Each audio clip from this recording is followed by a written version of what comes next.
16 నుండి 19 వరకు అందరం కలిసి చదువుదాం. ఈ తరము వారిని దేనితో పోల్చుదును? సంత వీధులలో కూర్చుని ఉండి మీకు పిల్లన గ్రోవి ఊదితిమి గాని మీరు నాట్యమాడరైతిరి, ప్రలాపించితిమి గాని మీరు రొమ్ము కొట్టుకొన రైతిరని తమ చెలికాండ్రతో చెప్పి పిలుపులాటలాడుకొను పిల్లకాయలను పోలియున్నారు. యోహాను తినకయు త్రాగకయు వచ్చెను గనుక వీడు దయ్యము పట్టినవాడని వారనుచున్నారు. మనుష్య కుమారుడు తినుచును త్రాగుచును వచ్చెను గనుక ఇదిగో వీడు తిండిపోతును మద్యపానియు సుంకరులకును పాపులకును స్నేహితుడని వారనుచున్నారు. అయినను జ్ఞానము జ్ఞానమని దాని క్రియలను బట్టి తీర్పు పొందుననెను. ప్రార్థన. పరిశుద్ధుడా మీకు వందనాలు, మహాగణుడా మీకు వందనాలయ్యా. ఈ వాక్య భాగాలలో నుండి మీరు మాతో మాట్లాడండి అయ్యా.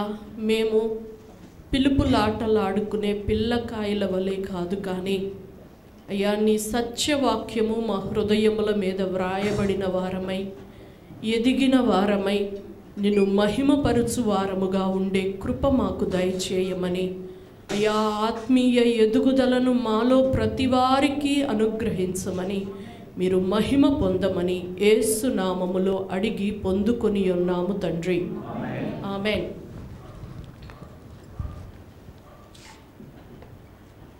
ఈ తరము వారిని దేనితో పోల్చుదును? ఆ యేసు ప్రభుల వారు భూమి మీద సంచారము చేసిన దినాలలో నివసించిన తరము వారిని చాలా రకాలుగా మాట్లాడారు ఆయన ఒక సందర్భంలో అంటాడు, వ్యభిచారులైన చెడ్డ తరము వారి ఎదుట నన్ను గూర్చియు నా మాటలను గూర్చియు సిగ్గుపడితే నేను పరలోకమందు దూతలతో తండ్రితో దిగివచ్చే సమయమున నేను వారిని బట్టి సిగ్గుపడతాను అని చెప్తాడు. అంటే తరము వారు వ్యభిచారులు చెడ్డవారుగా ఉంటూ ఉన్నారు. పాత దినాలలో 2000 సంవత్సరాల క్రితమే అలా ఉన్నారు అని అంటే నేటి దినాలలో ఎలా ఉంటుందండి? మనం చాలాసార్లు మాట్లాడుకుంటాం కదా, అబ్బో మా చిన్నప్పుడు అయితే చాలా మంచిగా ఉండేవాళ్ళు, కొంచెం ప్రేమలు ఉండేవి, మంచిగా ఉండేవాళ్ళు, ఇప్పుడైతే ఎక్కడైనా దుర్మార్గమేనండి, దోచుకోవడమేనండి అని మాట్లాడుకుంటూ ఉంటాం కదా. అంటే గడిచిపోయిన దినాలు చాలా మంచివి అని మీరు ఎలా చెప్పుకుంటున్నారు? అసలు ఆ ప్రశ్న వేయకూడదు అంటాడు ప్రసంగి. అవును, వచ్చే కొద్దీ కూడాను ఇక బహు చెడ్డ తరాలే వస్తూ ఉంటాయి. అది చాలా సహజంగా జరుగుతూ ఉండే విషయం. అయితే వ్యభిచారులైన చెడ్డతరం నాడు ఉన్నారు, నేడు కూడా అలాగే ఉన్నారు కదండి ఆ తరం. ఇంకా ఆ తరం ఎలా ఉన్నారు అని అంటే ఆకాశ వైఖరి గుర్తుపట్టగలుగుతారు. ఇట్లా తూర్పు వైపున మబ్బులు రావడం చూస్తే అరే ఈరోజు గాలివాన వస్తుందని చెప్తారు. మీకు చాలా విషయాలు, చాలా వైఖరులు గుర్తుపట్టడం వచ్చు, కానీ మనుష్య కుమారుని గురించిన సంగతులే తెలియవా అని చెప్పి కూడా ఆయన బాధపడ్డాడు కదండి. నేటి దినాలలో కూడాను ఎట్లాగూ రాబోయే భూకంపాల గురించి మనుషులకు హెచ్చరికలు దొరుకుతున్నాయి, రాబోయే సునామీల గురించి హెచ్చరికలు జరుగుతున్నాయి, రాబోయే ఎన్నెన్నో విషయాలు చెప్తున్నారు, ఆకాశ వైఖరులు గుర్తుపడుతున్నారు, ఋతుపవనాల గురించి చెప్తా ఉన్నారు, ఇన్ని చెప్తున్నారు. కానీ దేవుని గురించిన సంగతులే మీకు అసలు అర్థం కావటం లేదా అని ఈ తరాన కూడా మనం ప్రశ్నించవలసిన వారంగానే ఉన్నామండి. తరాలు అలాగే ఉన్నాయి, నాడు ఎలా ఉన్నారో నేడు అలాగే ఉన్నారు. కాకపోతే కొన్ని విషయాలలో మార్పులు చేర్పులు, కానీ హృదయం, అంతరంగం, స్వభావం అనేది ఆ మనుషులకు ఎలాగుందో ఈ మనుషులకు కూడా అలాగుననే ఉన్నదండి. అయితే దేవుడు ఏం మాట్లాడుతున్నాడంటే ఈ తరం వారిని దేనితో పోలుస్తాను? సంత వీధుల్లో కూర్చొని పిలుపులాటలాడుకునే పిల్లకాయల్లా ఉన్నారు అని అంటాడు. ఆ దినాలలో ఎలా ఉండేదంటే మార్కెట్ ప్లేసెస్ వేరుగా ఉండేవి, సంత అనేది జరుగుతూ ఉండేది. మనకి ఇప్పుడు కూడా అప్పుడప్పుడు ఉంటాయి కదా. అప్పుడు పిల్లల్ని తీసుకొని తల్లిదండ్రులు వెళ్తే తల్లిదండ్రులేమో బిజీగా పర్చేసింగ్లో, కొనుగోళ్లలో ఉంటే పిల్లలందరూ జమ అయ్యి ఆటలాడుకునేవాళ్ళు. ఏం ఆటలాడేవాళ్ళు అని అంటే, పిల్లలు ఎక్కువగా ఏది చూస్తారో, వాళ్ళకి ఏది సంతోషమో, ఏది వెరైటీగా అనిపిస్తో ఆ ఆటలే ఆడతారు కదండి. వాళ్ళు ఏం ఆటలాడేవాళ్ళు అంటే, ఆ దినాలలో పెళ్ళాట చావాట ఆడేవాళ్ళు. అంటే పెళ్ళిలో ఎలాగైతే పిల్లన గ్రోవులు ఊదుతా, ఎలాగ వాయిద్యాలు వాయిస్తా కొంతమంది ఉంటే, ఇంకొంతమంది నాట్యం ఆడుతూ ఉంటారు. మేము కూడా చిన్నప్పుడు ఆట అనగానే బొమ్మల పెళ్ళిళ్ళు ఆటలు ఆడేవాళ్ళం. ఎందుకంటే ఏది ఎక్కువ చూస్తారో పిల్లలు అదే ఆటలాడతారు. మా సన్ని చిన్నప్పుడు చర్చి కట్టే ఆట, దయ్యం పడితే వదలగొట్టే ఆట, పశ్చాత్తాపడితే బాప్తిస్మం తీసుకునే ఆట. అదిగో ప్రేమచంద్రిక కూడా ఇక్కడే ఉంది కదా, రమ్య, వీళ్ళందరూ అనమాట. ఒకళ్ళకి దయ్యం పడుతుంది, మిగతా వాళ్ళు ప్రార్థన చేస్తారు, దయ్యం వదిలి. అంటే పిల్లలు ఏది చూస్తూ ఉంటారో అయ్యే ఆటలు ఆడుతూ ఉంటారు కదండి. అయితే ఆ దినాలలో 2 ఆటలు ఆడేవాళ్ళట పిల్లలు. ఏంటి అని అంటే, పెళ్ళాట చావాట. చావాట ఏంటి? చావాట అంటే వాళ్ళకేం తెలియదు కదా. ఒక ఏడుస్తూ ఉంటే, రొమ్ము కొట్టుకుంటూ ఉంటే, ఇంకొకళ్ళు కుమిలి కుమిలి సోకండాలు పెట్టి ఏడుస్తూ ఉండడం అనేది ఒక ఆట అనమాట. అయితే ఎట్లా ఉండేదంటే, ఆ పిల్లల్లోట కొంతమంది సహకరించేవాళ్ళు కాదు కదా. పిల్లల ఆటలు రక్తి గట్టించాలి అని అంటే ఒకడు ఏం చేయదలుచుకున్నాడో మిగతా వాడు కూడా అదే అలాగే చేస్తే ఆట రక్తి కడుతుంది కదా. వీడు పిల్లను గోదంగానే వాడు డ్యాన్స్ చేశాడు అనుకో, పర్ఫెక్ట్గా పెళ్ళాట వచ్చేసినట్టే కదా. దేవుడు అక్కడ 2 పోల్చాడు. ఆ 2 తీసుకొని పోల్చడానికి. అయితే తాము పిల్లను గ్రోవి ఊదడం చూసి, అంటే పిల్లను నిజంగా కాదు ఏదో యాక్టింగ్ అలా చేస్తూ ఉంటే, తమ జట్టులో ఉన్న మిగతా పిల్లలు నాట్యం ఆడకపోవడం చూసి వాళ్ళు దెబ్బలాడుకునే వాళ్ళంట. నేను ఇట్లా చేస్తే నువ్వు ఎందుకు ఇట్లా చేయలేదు, నువ్వు ఇలా చెయ్యాలి కదా అని చెప్పి. అలాగున్నారట ఆ తరం వారు. ఇంకొకడేమో చావాట ఆడదామని చెప్పేసి రొమ్ము కొట్టుకుంటున్నట్టుగా యాక్షన్ చేసి ఓ అని అంటా ఉంటే, ఇంకొకడు వాడితో ఏకీభవించి సోకండాలు పెట్టి ఏడవలేదని చెప్పేసి, నువ్వు నాతో ఎందుకు ఏకీభవించి ఆట రక్తి గట్టించలేదు అని వాళ్ళల్లో వాళ్ళు గొడవలు పడతారనమాట. మొత్తానికి ఒకడేం చేస్తే వాడి జట్లో వాడిని అనుసరించి చెయ్యాలి అనుకుంటూ ఆ పిలుపులాటలాడుకుంటూ ఉన్న పిల్లల్లాగా ఉన్నారు ఈ తరము వారు అని దేవుడు చెప్తూ ఉన్నాడు. ఎందుకు ఆ మాట చెప్పాడు అని అంటే, అక్కడ 2 వ్యక్తులు, ఆ కాంటెక్స్ట్ మొత్తం కూడా బాప్తిస్మం ఇచ్చి యోహాను గురించే మాట్లాడుతూ ఉంటారు. బాప్తిస్మం ఇచ్చి యోహాను గురించి ఇక్కడ ఏమని అంటున్నాడు, యోహాను తినగకయు త్రాగకయు వచ్చెను గనుక వీడు దయ్యము పట్టిన వాడని వారు అనుచున్నారు. అంటే యోహాను తినలేదు తాగలేదు. మనకు యోహాను గురించి లూకాసు వార్తలో చాలా విస్తారంగా ఉంటుంది. ఎట్లా ఉన్నాడు అని అంటే, అతడు ఒంటె రోమ, చర్మాలు, తోలు దట్టి, మిడతలు, కొండ తేనె ఆహారం అతడికి. అతడు ఎప్పుడు సీరియస్గా ఉంటాడు. ఎప్పుడు నోరు తెరిచినా పశ్చాత్తాపడు, మారుమనసు పొందు, ఇదిగో దేవుని రాకడ సమీపిస్తుంది, ఇదిగో ఉగ్రత వచ్చేస్తుంది, గొడ్డలి చెట్ల వేరున పెట్టబడి ఉంది, మారుమనసు పొందు, ఏ మాటలు మాట్లాడుతూ ఉంటాడు. ఇంకా ఏంటి, ఆయన ఉపవాసాలు చేస్తాడు.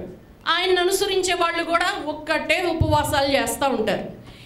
జనాలు కొంతకాలం బాగుందనిపించింది, అది కొంతకాలం బాగానే ఉన్నారు. కానీ జనాలు ఎలా ఉంటారంటే అండి, ఇప్పుడు నేనున్నాను అనుకోండి, సపోజ్ నాకు గద్దించి బుద్ధి చెప్పి సరిచేసే అలవాటు, బాప్తిస్మం ఇచ్చు యోహాను. ఇప్పుడు వీడున్నాడు, ఏం జాషువా, పశ్చాత్తాపం లేదా, ఈ పని ఎట్లా చేసావు, మారుమనసు లేదా అని నేను గద్దించాను అనుకో, పక్కన రాజు అనుకుంటాడు, అబ్బా అసలు దైవజనుడంటే ఇలా ఉండాలి, తప్పుని అసలు యాక్సెప్ట్ చేయడు, కడిగి పారేస్తాడు అని చెప్పి ఆయన సంతోషపడతాడు. కానీ ఎప్పుడైతే ఆ వేలు రాజు వైపు తిరుగుతుందో తట్టుకోవడం కష్టమైపోద్ది కదండి. ఎవరినన్నా గద్దిస్తేనేమో, అబ్బో మా దైవజనులు అయితే కొంచెం తేడా వచ్చినా ఊరుకోరండి, ఏదైనా సరే అలా అడిగేసేసేస్తారు. క్రమశిక్షణ అంటే క్రమశిక్షణ, గీటు అంటే గీటు అని అనుకుంటారు వేరే వాళ్ళని గద్దిస్తే. అదే నీ పొరపాటు దగ్గరకు వచ్చి నిన్ను గద్దించేటప్పటికి ఏమంటారంటే, అయ్య బాబోయ్ కొంచెం మన్నా దయ, కనికరము, సిచ్యుయేషన్ని అర్థం చేసుకోవడము ఏది రాని కఠినాత్ముడు కదా. దీన్ని ఏమంటారంటే పిలుపులాటలాడుకునే పిల్లకాయల తత్వం అంటారు. హల్లెలూయా. దేవుడు దీన్ని కోరుకోవట్లేదు, ఒక మెచ్యూరిటీ రావాలి అని చెప్పి ఆశపడుతూ ఉన్నాడు. హల్లెలూయా. అయితే ఈ బాప్తిస్మం ఇచ్చు యోహాన్ని ఏం చేశారు అనంటే, ఇక ఎప్పుడు చూసినా ఈ పశ్చాత్తాపం అంటాడు, మారు మనసు అంటాడు, సర్పసంతానం అంటాడు, రాబో ఉగ్రతను ఎట తప్పించుకుంటారంటారు. ఎప్పుడు చూడు కోప్పడడం, సరి చేయడం ఇదే ఉంటుంది అన్నమాట. తినడు, ఏమీ చేయడు. ఆయనని దయ్యం పట్టినవాడు అని అన్నారు. ఇక్కడ అన్నారా యేసయ్య, వీడు దయ్యము పట్టినవాడని వారు అనుచున్నారు. అయింది అంటే ఇది ఎలాంటిది అని అంటే ఒక సీరియస్ సిచ్యుయేషన్ అనమాట. అంటే చావుతో పోల్చుకోవచ్చు. తర్వాత మనుష్య కుమారుడు తినుచూ త్రాగుచూ వచ్చెను గనక ఇదిగో వీడు తిండిపోతూ మద్యపాని సుంకరి అని చెప్పి అంటున్నారు కదండి. యేసయ్యను కూడా దయ్యముల అధిపతివైన బెయల్జెబూలు వలన దయ్యములను వెళ్ళగొట్టుచున్నావు అని అన్నారు కదా. ఆ ముందు అధ్యాయంలోనే ఉంటుంది కదా. మత్తయి సువార్త 10వ అధ్యాయంలో చూడండి. శిష్యుడు తన బోధకుని వలెను, దాసుడు తన యజమానుని వలెను ఉండిన చాలు. ఇంటి యజమానునికి బెయల్జెబూలని వారు పేరు పెట్టి ఉండిన ఎడల ఆయన ఇంటి వారికి మరి నిశ్చయముగా ఆ పేరు పెట్టుదురు కదా. తినకుండా త్రాగకుండా అరణ్యవాసి అయ్యి చాలా స్ట్రిక్ట్గా మండుచూ ప్రకాశించుతున్న దీపములా ఉంటూ పశ్చాత్తాపమును గురించి, మారు మనస్సు గురించి చెప్తూ, అతడు రాజైనా సరే తప్పు చేస్తే వదిలిపెట్టకుండా గద్దిస్తూ ఉపవాసాలుంటూ ఉన్న బాప్తిస్మమిచ్చి యోహాన్ను కూడా దయ్యం పట్టినవాడు అన్నారు. మామూలు మనుష్యులు ఎలా బ్రతుకుతారో అలాగ మామూలు మనుష్యులలాగా తినుచు త్రాగుచు పెండిండ్లకెళ్తూ చావులకెళ్తూ ఆయా ఫంక్షన్లను అటెండ్ చేస్తూ సుంకర్లను కూడా దూరంగా పెట్టకుండా అందరినీ కలుపుకుంటూ నడుస్తూ ఉన్న యేసయ్యను కూడా దయ్యం పట్టినవాడని అన్నారు. అంటే మనుష్యులు అనడానికి ఏదైనా అనేస్తూ ఉంటారు కదండి. ఆయనను అన్నారు, ఈయనను కూడా అన్నారు. అయితే ఇక్కడ ఏమని దేవుడు చెప్తూ ఉన్నాడంటే, ఇదిగో వీడు తిండి స్నేహితుడని వారు అనుచున్నారు, అయినను జ్ఞానము జ్ఞానమని దాని క్రియలను బట్టి, ఇక్కడ దాని పిల్లలను బట్టి, ఇంకా చోట దాని సంబంధులను బట్టి తీర్పు పొందుననెను. కాబట్టి మనుష్యులు పిల్లకాయల్ని పోలి ఉన్నారు. మనం అలా ఉండకుండా ఒక ఎదిగిన ఆధ్యాత్మిక స్థితి కలిగిన వారిగా ఉండాలి. కొన్ని 1-2 సిచ్యుయేషన్స్ చెప్పుకొని మనం ముందుకు వెళ్దాము. ఇది ఒక రకంగా చెప్పాలి అంటే శిష్యులకు ఆయన చెప్తూ ఉన్నాడు, మనుష్యుల మాటల్ని ఎక్కువగా పట్టించుకొనవద్దు, మనుష్యులు తీర్చే తీర్పులను గురించి ఎక్కువగా ఆలోచించవద్దు. అలా ఉన్న వాళ్ళకి తీర్పు తీరుస్తారు, ఇలా ఉన్న వాళ్ళకి తీర్పు తీరుస్తారు. వాళ్ళు ఏమనుకుంటున్నారో అలాగున చేస్తూ ఉంటేనే సంతోషపడతారు. కానీ వాళ్ళు అనుకుంటున్న దానికి వ్యతిరేకంగా ఉంటే అసలు సత్యం ఏంటి అని ఆలోచించే మనస్సు వాళ్ళకు ఉండదు. కానీ వాళ్ళని శత్రువు కింద మాట్లాడడమే జరుగుతుంది కదండి. ఒకటి మామూలుగా చెప్తాను. ఆ దినాలలో యేసయ్య గురించి ఇశ్రాయేలీలందరూ ఎదురు చూస్తూ ఉన్నారు. ఎలా ఎదురు చూస్తూ ఉన్నారు? ఒక రాజుగా వస్తాడని, ఒక సమాధాన అధిపతిగా వస్తాడని, వచ్చి ఇశ్రాయేలీలకు ఒక రాజ్యాన్ని, దావీదు ఎలాగా రాజ్యాన్ని స్థాపించాడో అలాగ మెస్సయ్య వచ్చి స్థాపిస్తాడని ఎదురు చూస్తూ ఉన్నారు. వారి ఆలోచన మెస్సయ్య గురించి అలాగుంది. ఆయన అలా వచ్చాడా? రాలేదు.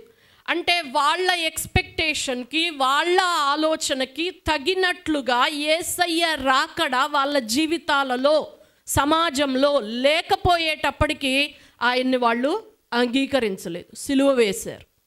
అంటే వాళ్ళ ఆలోచనకి, వాళ్ళ ఊహకి తగినట్లుగా ఉంటేనే దాన్ని యాక్సెప్ట్ చేస్తారు, అంగీకరిస్తారు. కానీ అసలు ఏం జరుగుతుంది, సత్యం ఏంటి అని గ్రహించేది చాలా తక్కువ మంది ఉంటారు కదా. అందుకనే కదా విశ్రాంతి దినాన్ని గురించి వాళ్ళకొక ఉద్దేశం ఉంది, వాళ్ళకొక ఆలోచన ఉంది.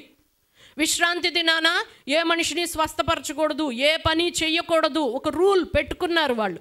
కానీ విశ్రాంతి దినాన ఆయన స్వస్థపరుస్తూ ఉంటే వాళ్ళ కోపం వచ్చేసింది. నేను విశ్రాంతి దినానికి ప్రభువుని అని చెప్తే వాళ్ళు ఒప్పుకోవడానికి అంగీకరించడం లేదు. అసలు విశ్రాంతి దినాన మీ గొర్రె బర్రె వెళ్ళి గుంటలో పడితే మీరు తీసుకోరా? మరి ఒక మనిషి అంతకంటే ఎక్కువ కాదా అని అడిగినా వాళ్ళు ఆలోచించడానికి ఇష్టపడతలేదు కదండి. అరే, అబ్రహాము కుమార్తె ఈ బంధకాలలో కట్లలో ఉంది కదా, విశ్రాంతి దినాన ఆమె కట్లు విప్పడం మంచి పనే కదా అని చేసినా వాళ్ళు ఆలోచించడానికి ఇష్టపడతలేదు. అంటే వారి ఉద్దేశం, వారి ఆలోచన ప్రకారముగానే యువతల క్రియలు ఉంటే యాక్సెప్ట్ చేస్తారు, కానీ లేకపోతే సత్యం ఏంటి అనేది గ్రహించరు. ఇంకొక ఎగ్జాంపుల్ నేను మీకు చూపిస్తానండి, తర్వాత చదువుకోండి. అపోస్తుల కార్యం 23వ అధ్యాయం 6వ వచనంలో యెరూషలేములో దేవాలయాన్ని, దాని నియమాలని పాడు చేస్తున్నారు అని చెప్పేసి వాళ్ళు పౌలుని పట్టుకొని వచ్చి సభలో నిలబెట్టారు. నిలబెట్టినప్పుడు పౌలు గారు అక్కడ పరిసయ్యులు సద్దుకయ్యులు 2 తెగలున్నారని గ్రహించి ఆయన ఒక మాట అంటాడు. ఏమంటాడో తెలుసా?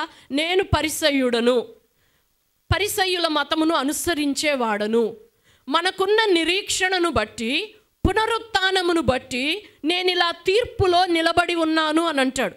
అనంగాల్నే పరిసయ్యులకి సద్దుకయ్యులకి విభేదం కలుగుతుంది, చాలా గొడవ అవుతుంది.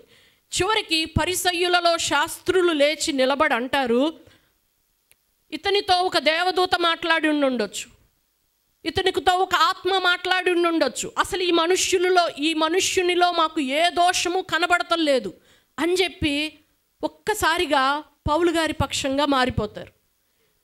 చూడండి మనుషులు ఎలా ఉంటారు. మతం అన్నది మనుష్యులను అలా చేస్తుంది. అంటే వీళ్ళు ఆలోచించేది, వీళ్ళు అనుసరించేది, వీళ్ళు నమ్మేది ఆ వ్యక్తి నమ్ముతున్నాడు అని తెలిస్తే ఆ వ్యక్తి అసలు ఎందుకు పట్టబడ్డాడు, ఎందుకు విమర్శకు వచ్చాడు, ఇతడిలో ఎంత మంచి ఉంది, ఎంత చెడుంది అని అస్సలు ఆలోచించరు. అసలు ఆ మనుష్యునిలో ఏ దోషం మాకు కనబడటం లేదు అంటూ ఆయన పక్షం తీసుకొని ఆయనను, అంటే పౌలు గారి పక్షంగా ఉన్నారు. మనం అలా ఉండకూడదండి. అదంతా కూడా పిలుపులాటలాడుకునే పిల్లకాయల మనస్తత్వం.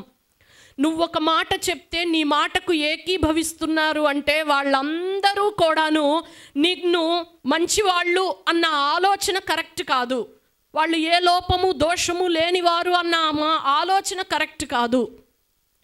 సత్యం వేరు, మతం వేరండి. నేటి దినాలలో మతోన్మాదం ఇలాగే ఉంది.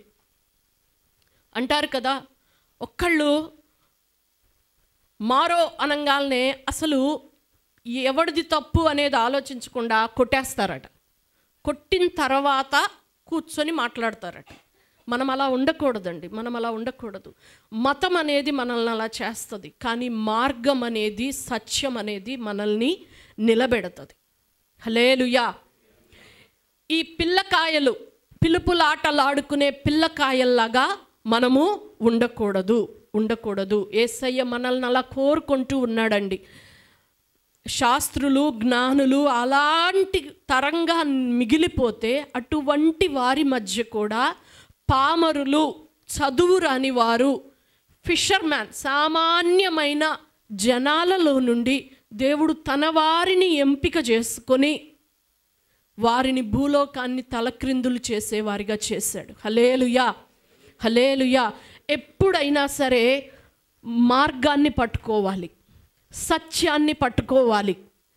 మన భావాలు, మన ఆలోచనలు కలుస్తున్నాయి అని కాదు, సత్యం ఏంటి అనేది మనము ఎప్పటికీ కూడా సత్యపక్షంగా ఉండే వాళ్ళంగా ఉండాలండి. అసలు నేటి దినాలలో క్రైస్తవ్యం ఇలా అయిపోవడానికి కూడా కారణం ఏంటి అని అంటే, క్రైస్తవ్యం అనేది ఒక మతంగానే మిగిలిపోయింది. ఒక మార్గంగా, ఒక జీవన విధానంగా క్రీస్తును అనుసరించి నడిచేదిగా ఉన్నప్పుడు అది నిజంగా భూలోకాన్ని తలక్రిందులుగా చేసేదిగా మారిపోతుందండి. హల్లెలూయా, హల్లెలూయా.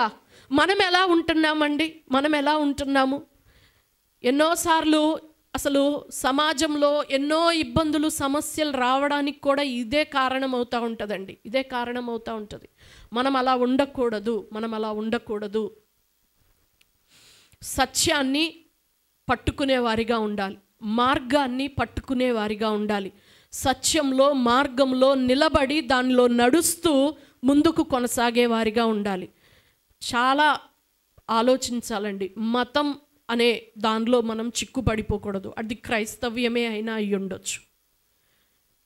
క్రైస్తవ్యం ఒక మతం కాదు, ఒక మార్గము. కాబట్టి నేటి దినాన అందుకనే అండి నేను కూడాను క్రైస్తవుల మీద దాడి జరిగింది అని అనగానే కొంచెం బాధ అనిపిస్తుంది, ప్రార్థన చేస్తాం, కానీ సత్యం ఏంటో తెలియాలి. చాలా చోట్ల చెప్పుకోవడానికి బాధాకరంగాని క్రైస్తవులుగా పేరు పెట్టబడిన వాళ్ళ తప్పులతోనే వాళ్ళ మీద దాడులు జరగడం కూడాను మూలాల్లోకి వెళ్ళి పరిశీలన చేస్తే తెలుస్తుంది, మనకి తెలుస్తుంది. ఎప్పుడూ కూడాను మతపక్షంగా కాదండి, సత్యపక్షంగా ఉండాలి. కాబట్టి చర్చిలో కూడానండి, కుటుంబాలలో కూడానండి సత్యపక్షంగాను జీవపక్షంగాను దేవుని వాక్యపక్షంగాను ఉండాలి. హల్లెలూయా. చాలాసార్లు మనం అనుసరించే సిద్ధాంతాలకి దేవుని మాటలకి చాలా వ్యత్యాసం ఉంటుంది. దేవుని వాక్యం ఒకటి చెప్తుంది, మన జీవితంలో మనకి ఎదురయ్యే అనుభవాలు ఇంకొకటి చెప్తూ ఉంటాయి. మనం చిన్నప్పటి నుండి కుటుంబాలలో చూసినవి నేర్చుకున్నవి వేరుగా చెప్తూ ఉంటాయి, కానీ దేవుని వాక్యం వేరుగా చెప్తుంది. అలాంటి సమయంలో మనం నేర్చుకున్న మన హృదయాలలో ఉన్న ఉద్దేశ్యాలను అనుసరించి మనం ప్రవర్తిస్తున్నామా, ప్యూర్గా వాక్యాన్ని అనుసరించి ప్రవర్తిస్తున్నామా అన్నది కూడా ఎప్పటికప్పుడు మనం పరిశీలన చేసుకోవాలి. హల్లెలూయా, హల్లెలూయా.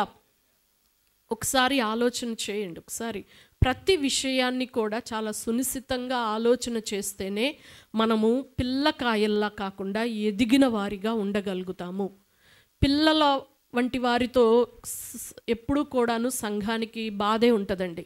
ఎందుకు అనంటే కొరింథీయులకు రాసిన మొదటి పత్రిక 3వ అధ్యాయంలో అంటాడు, మీలో ఇంకనూ అసూయ కలహము ఉండగా మీరు క్రీస్తునందు చిన్న బిడ్డల వల్లనే ఉన్నారు కదా అని అంటాడు.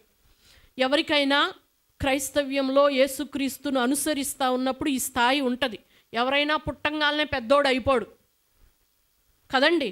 ఎవడైనా సరే పండుకోవలసిందే, తర్వాత బోళ్ళా పడవలసిందే, తర్వాత బొందాడవలసిందే, తప్పటడుగులు వేయాల్సిందే. క్రమక్రమంగా అభివృద్ధి అనేది ఉండాలి.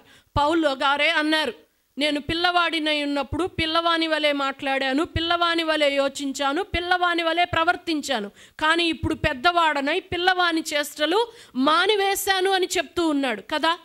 మనము కూడా ఎంతకాలం పిల్లల్లా ఉంటాము? ఇంకా మనలో అసూయ ఉంది అనంటే మనం ఇంకా పిల్లవాళ్ళమే. మనలో ఇంకా కలహము ఉంది అనంటే మనం ఇంకా పిల్లవాళ్ళమే. కలహము అనగానే ఎవరితోనన్నా ఒక విభేదం అన్నట్టు కాదండి. ఎందుకు అనంటే భిన్నాభిప్రాయాలు. యేసయ్యే అన్నాడు, నేను భూమి మీద అగ్నివేయ వచ్చి తిని అని అన్నాడు. అది ఎక్కువగా మండాలి అని కోరుకుంటున్నాను అని అన్నాడు. అంటే చాలామందికి చాలా రాంగ్ ఒపీనియన్స్ ఉంటాయి. యేసుక్రీస్తు సమాధాన అధిపతి అనగానే అందరితో సమాధానము అని కాదు అక్కడ అర్థము. ఎందుకు ఆయన సమాధాన అధిపతి అంటే మొదట నీకు దేవునికి మధ్య సమాధానం ఉండాలి. నీకు దేవునికి మధ్య ఆ పాపం అనేది తుడిచివేయబడి దేవునితో సమాధానపరచబడాలి. సమాధాన పరిచర్యలు అంటే అలాగుంటాయి.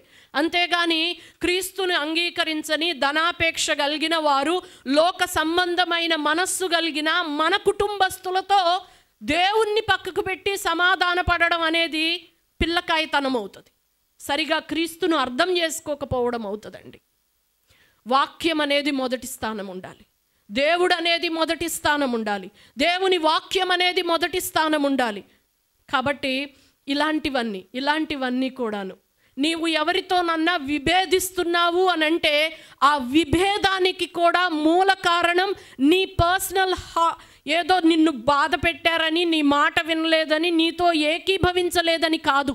వాక్యానికి విలువ ఇవ్వటం లేదని, వాక్యాన్ని పక్కకు పెట్టారని, వాళ్ళు వాక్యానుసారంగా లేరు అని విభేదించాలండి. విభేదించాలి కదా. కానీ నేటి దినాలలో అలా లేరు.